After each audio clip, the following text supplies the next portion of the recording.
Sundin ninyo ang Diyos.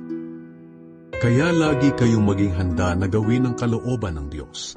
Magpakatatag kayo at lubos na umasa na matatanggap niyo ang mga pagpapalang ibibigay sa inyo kapag dumating na si Hesukristo. Bilang masunuring mga anak ng Diyos, huwag kayong padadala sa masasamang hilig ninyo noong hindi pa kayo nakakakilala sa Diyos. Banal ang Diyos na tumawag sa inyo. Kaya dapat magpakabanal din kayo sa lahat ng ginagawa ninyo.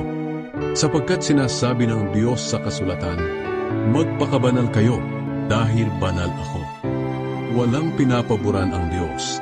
Hinahatulan niya ang mga tao ayon sa gawa ng bawat isa.